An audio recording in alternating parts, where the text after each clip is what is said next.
अगर मैं कहूँ कि इस दुनिया में सच में कुछ ऐसे डरावने जीव होते हैं जो सिर्फ जानवरों को ही नहीं बल्कि इंसान को भी खाते हैं, या फिर कहें कि इंसान का खून पीते हैं, तो आप मानोगे? अगर आप इन जीवों को अभी तक नहीं समझे हो तो मैं बात कर रहा हूँ वैम्पायर्स की। अभी जो वैम्पायर्स होते हैं ना, ये कुछ ऐसे दिखते हैं। इनके बड़े बड़े दांत होते हैं और ये खून पीते हैं। ये धूप में जाने से डरते हैं और कफन मिस होते हैं। और ऐसे वैम्पायर्स को हमने बचपन में मूवीज में देखा है, आज भी कई मूवीज में आते हैं ये। लेकिन जिस तरीके से मैंने सोचा, आपने भी सोचा होगा ना, क्या ये वैम्पायर्स सच में होते हैं? इस क्वेश्चन का आंसर आपको इस कहानी में बड़े ही डरावने तरीके से मिलने वाला है। लेकिन कहानी में आगे बढ़ने से पहले, हेलो गाइस, मेरा नाम है विनाश कुमार और आप देख रहे हो सीखो ऑफिशियल शो हॉरर स्टोरीज।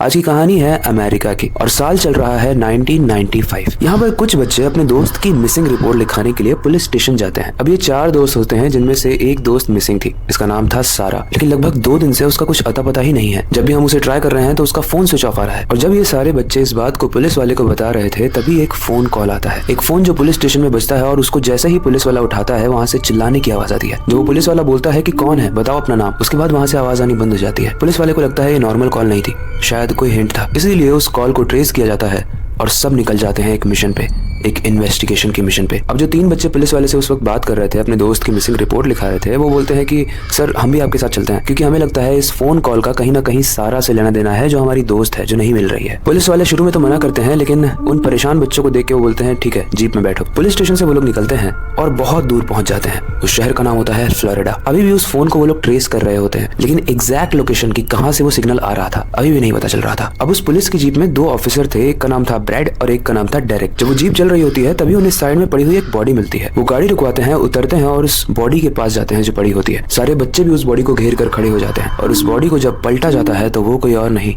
बल्कि उनकी मिसिंग दोस्त सारा थी। वो बहुत ही दयनीय तरीके से रोड पर पड़ी हुई थी। उसका लेफ्ट हाथ पूरे तरीके से नीला पड़ चुका था और उसके कंधों पर 2 दांत के निशान थे जिसमें से लब लब कर खून निकल रहा था। इस चीज को देखने के बाद पुलिस वाले आपस में डिस्कस करने लगे कि शायद ये किसी सांप का काम है, क्योंकि सांप भी जब काटता है तो 2 तरीके के निशान होते हैं। लेकिन पुलिस वालों के डिस्कशन को रोकते हुए बच्चों में से एक लड़का बोलता है कि ये सांप ने नहीं किया है, ये वैम्पायर ने किया है। गाइस, सारा की हालत बहुत खराब हो चुकी थी।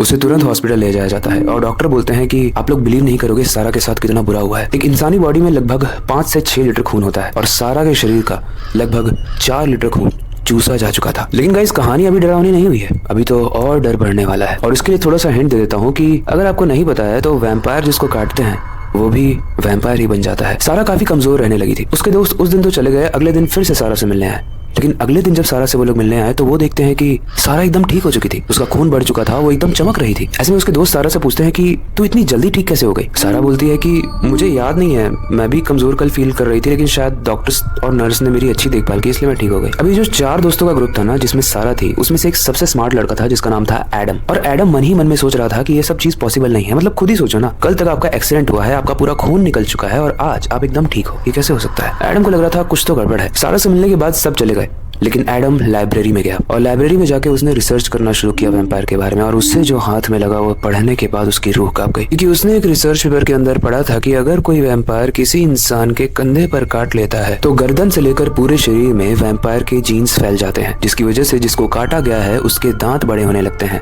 और उसे लगने लगती है बहुत तेज भूख। और इस भूख को मिटाने का सिर्फ एक ही सोल्यूशन है, इंसानों का खून पीना। एडम को समझ में आ गया कि ये हमारी सारा नहीं है, ये वो सारा नहीं है जो हमारी दोस्त हुआ करती थी, बल्कि ये एक वैम्पायर सारा है। अगले दिन जाने से पहले एडम अपने बाकी दोनों दोस्तों को ये बात बताता है। वो बताता है कि सारा अब हमारी दोस्त नहीं है, वो अब बदल चुकी है। लेकिन कोई भी उसकी बात पर विश्वास नहीं करता है। अगले दिन फिर से सब लोग सारा से मिलने जाते हैं और जब वो हॉस्पिटल के अंदर सारा वाले रूम में जा रहे होते हैं तभी राइट साइड में एक न्यूज चल रही होती है। एक न्यूज जिसमें बताया जा रहा था कि इस हॉस्पिटल के बहुत सारे लोग गायब हो रहे हैं। बाकी लोगों को तो ये चीज समझ में नहीं आई, लेकिन एडम को समझ में आया। उसे लगा कि कुछ ना कुछ लेना देना है इसका सारा से, लेकिन अभी भी उसके हाथ में पुख्ता सबूत नहीं थे जिसकी वजह से वो कुछ कह पाता। इसलिए तीनों दोस्त अब सारा के रूम में जाते हैं। सारा सो रही होती है और एडम जाके पीछे से विंडो की शीट हटा देता है। वहां से बहुत तेज सूरज की रोशनी आती है और वो सारा के मुंह पर पड़ती है और सारा बहुत तेज से चिल्लाते हुए उठती है। जब तक सारा उठती है उसके सर के ऊपर का थोड़ा सा स्किन जल चुका होता है एंड इस चीज को एडम और बाकी तीनों लोग देखते हैं और वो लोग देखने आते हैं कि सारा तेरे सर में जल गया कुछ, लेकिन सारा बस अपना हाथ यहाँ पे रखती है और वो ठीक हो जाता है। एंड इस बार ये चीज इन तीनों ने ही देखी थी। गाइस, उस दिन के बाद से बाकी दोनों दोस्त भी अब एडम की बात मानने लगे थे। वो ये जान चुके थे कि एडम जो भी कह रहा है वो सच कह रहा है। हॉस्पिटल में बहुत सारे लोगों का गायब होना, सारा का एकदम से ठीक हो जाना, धूप से उसका चेहरा जलना और बार बार सारा का एक ही चीज कहना, मुझे प्यास लगी है। लेकिन जब भी डॉक्टर्स या नर्स उसे पानी पिलाते थे तो उसकी प्यास बुझती नहीं थी, क्योंकि वो उस नर्स का ही खून पी जाती थी जो सारा के लिए पानी लेकर आती है। एंड अगले दिन, इससे पहले कि ये सारा यहाँ से बाहर निकले और बाकी शहर के लोगों को भी तंग करे, उन्हें खाए, उनका खून पिए, वो इस बात को पुलिस वाले को बता देते हैं। पुलिस वाले कस के हंसते हैं। वो बोलते हैं, पागल हो गए हो क्या, वैम्पायर नाम की चीजें नहीं होती है। लेकिन एडम किसी तरीके से उस पुलिस वाले को कन्विंस कर लेता है। वो बोलता है कि सर, वो हम ही लोग थे जो सारा को ढूंढ रहे थे, और हम ही लोग सारा के बारे में झूठ क्यों बोलेंगे। हमने अच्छे से रिसर्च किया और आप चल के देखिए, मैं अभी विंडो हटाऊंगा ना तो धूप पड़ेगी उसके सर पे और उसका सर जल जाएगा। आप उसको पानी दोगे तो वो पानी फेंक देगी। और ये सारी चीजें सुनने के बाद पुलिस वाला कन्विंस हो जाता है हॉस्पिटल में जाके सारा को देखने के लिए। सब लोग पुलिस स्टेशन से निकलते हैं, हॉस्पिटल के बाहर उतरते हैं और हॉस्पिटल के अंदर जा रहे होते हैं। हॉस्पिटल के रिसेप्शन पे एंट्री करने के बाद जब वो लोग सारा के रूम में जाते हैं तो रूम को खोलते ही जो दिखता है वो देखने के बाद सबकी रूह कांप जाती है। वो देखते हैं कि एक डॉक्टर पड़ा हुआ है, एक नर्स पड़ी हुई है और दोनों का ही गला बीच से कटा हुआ है। लेकिन इससे भी ज्यादा डरावनी बात, उन दोनों के कटे हुए गले के हड्डियों को चबा चबा कर सारा खा रही थी। उसके बाद वापस से अपना मुंह लगाकर उनके कंधों से उनका खून चूस रही थी। इस चीज को देखने के बाद सब बहुत डर जाते हैं। इसके बाद किसी की भी हिम्मत नहीं होती है कि वो सारा के पास जाए, इसलिए वो दरवाजे को लॉक कर देते हैं बाहर से और भाग कर ये सारी बातें डॉक्टर को बताते हैं। ये बात जब डॉक्टर को पता चलती है तो डॉक्टर बोलता है, इसका बस एक ही उपाय है। देखो, जिस तरीके से भूत होते हैं वो तांत्रिकों से डरते हैं, वैसे ही जो वैम्पायर्स होते हैं वो वैम्पायर हंटर से डरते हैं, क्योंकि इन लोगों के पास कुछ अलग तरीके की गोलियां होती है, कुछ गोलियां जो चांदी से बनी होती है। वैम्पायर्स को आप किसी भी तरीके से मारने की कोशिश करोगे ये नहीं मरेंगे, ये वापस जिंदा हो जाएंगे। लेकिन जब आप इनको चांदी की गोली से मारते हो इनके सर पे, तभी ये मरते हैं। लेकिन जब तक वैम्पायर हंटर्स को बुलाया गया, सारा का रूम खाली हो चुका था और वो विंडो से भाग चुकी थी। इसके बाद पता नहीं चला कि सारा कहाँ गई। ऐसा माना जाता है कि सारा बाकी वैम्पायर्स के ग्रुप में जाकर मिक्स हो गई और आज भी वो वैम्पायर ग्रुप फ्लोरिडा के जंगलों में घूमता है और वहां से जो भी रात को जाता है अक्सर उसकी सिर्फ गाड़ी ही मिलती है सुबह, क्योंकि उसका पूरा खून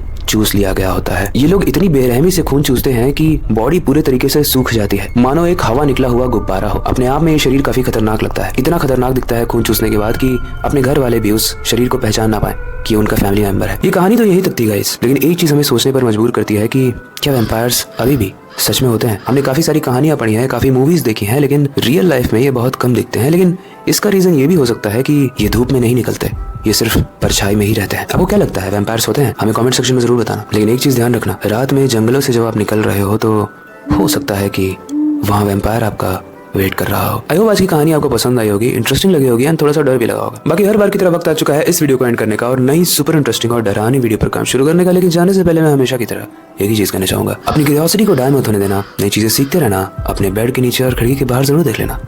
मिलते हैं अगली वीडियो में।